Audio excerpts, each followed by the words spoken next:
Magandang araw mga kaibigan. Bigyan natin ng reaction opinion itong post ng Peanut Gallery Media Network.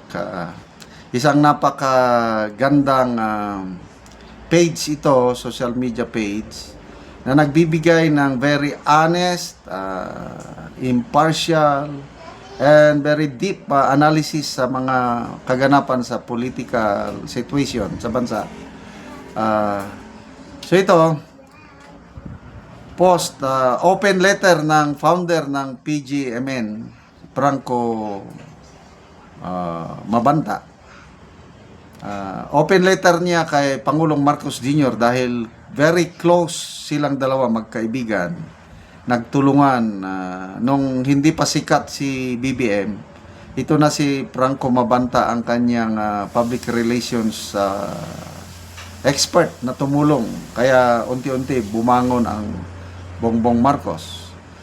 So ito, sa kanyang open letter, naisiwalat dito yung mabahong lihim ni Senator Hontiveros. Ngayon ko lang naintindihan ito. Ngayon, medyo wala na, nadismaya na si Franco Mabanta kay PBBM. Ano na siya? Isa na siyang DDS.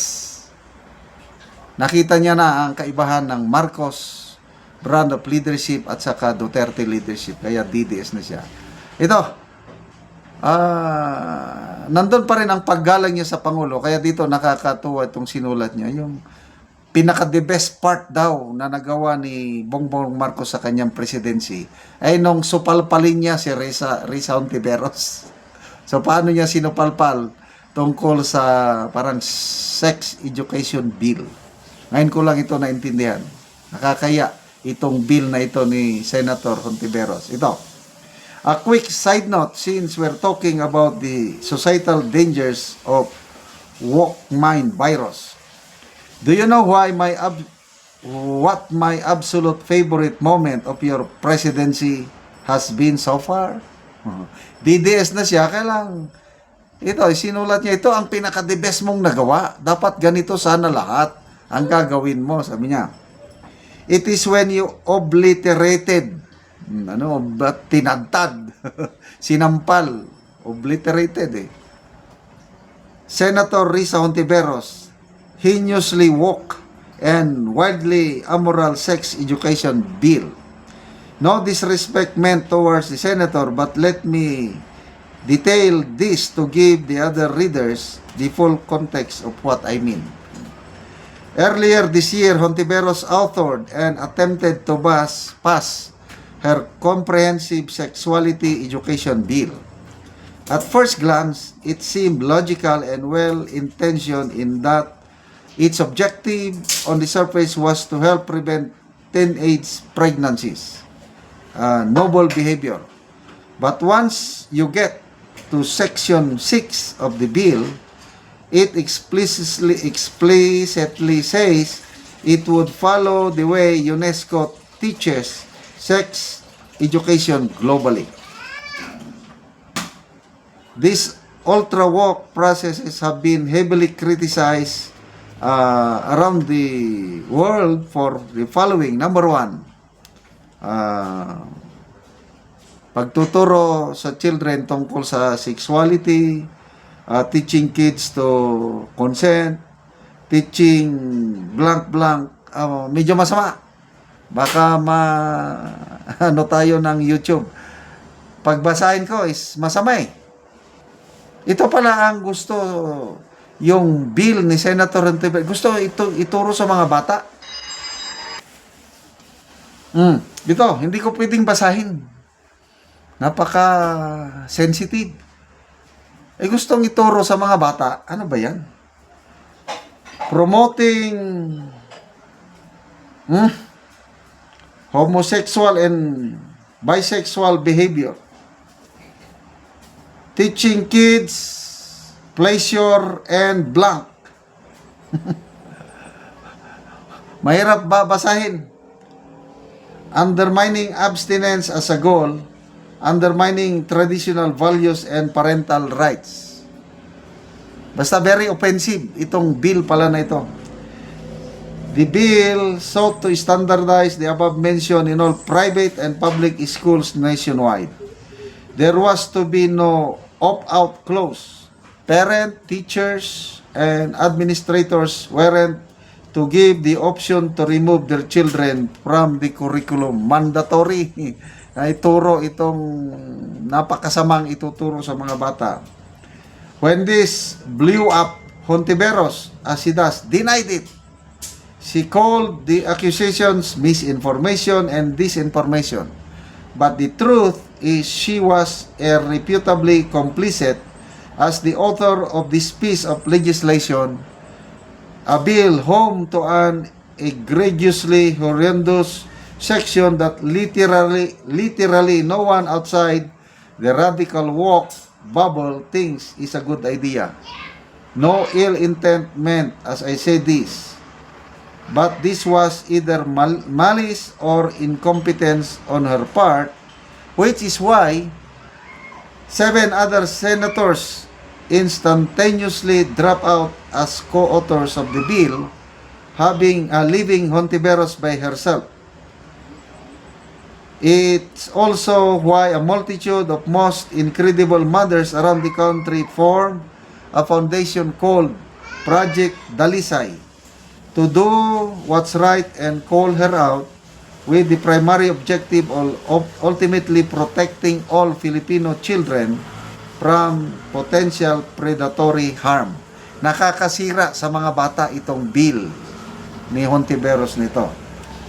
But most critical of all these things was what you articulated, ang presidente. Binanggit nito, naririnig ko ito, kaya hindi ko maintindihan bakit. What you articulated wisely, smoothly, adamantly on camera. As our president in an spontaneous interview the next day. Sabi niya, you will teach 4-year-olds how to blank. Hindi ko dahil baka masensor tayo ng masama yung ituturo 4-year-old kids how to blank. This is ridiculous. Yan ang sabi ng presidente. It is abhorrent. Let me very, very clear. I still believe that education in terms of teaching kids the anatomy of reproductive systems of males and females is extremely important. Pero, yung mga sinama ninyo na mga woke absurdities are abhorrent to me. If this bill is passed in that form, I guarantee all parents, teachers, and children, I will immediately veto it. Sabi ni Franco Mabanta, ito ang pinakamagandang nagawa ng presidente. And I agree. Ngayon ko lang naiintindihan. Saludo ako sa presidente sa kanyang stand na ito. So sinasabi ni Franco Mabanta, yun yung tunay na BBM. Dapat ganyan ka palagi. Kaya lang nag-iiba na. Sabi niya, nag-iba na. But anyway, ito, salamat kay Franco Mabanta sa pagbulgar niya sa kapalpakan ni Risa Hontiveros. To me, ito na yung pinakamalaking kapalpakan na nakita ko na ginawa ni Risa Hontiveros. Salamat mga kaibigan sa inyong pagsubaybay sa ating channel.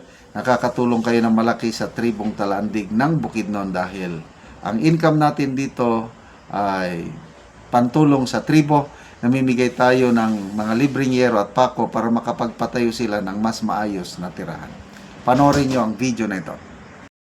Karon mo na ni si Kuya, tagaan og send aron makabalay siya. Salamat sa gihatag nga sin. Hindi kami kumaulanan.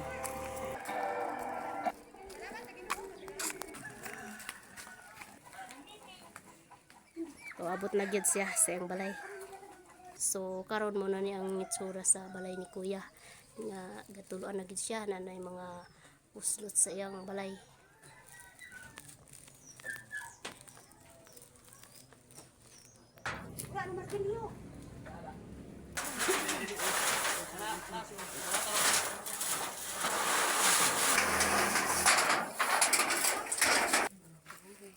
O so mag-atop na gid si kuya karon.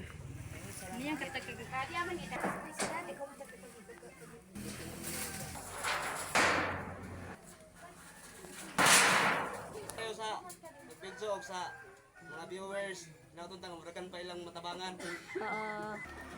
Tusok ka. O karon humanagid ang atop ni kuya. Nag-atop na gid siya.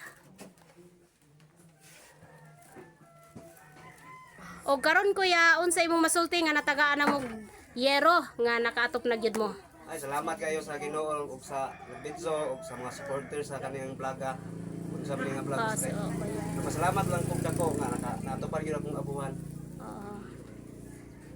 Sige at ate og kuya, salamat kaayo.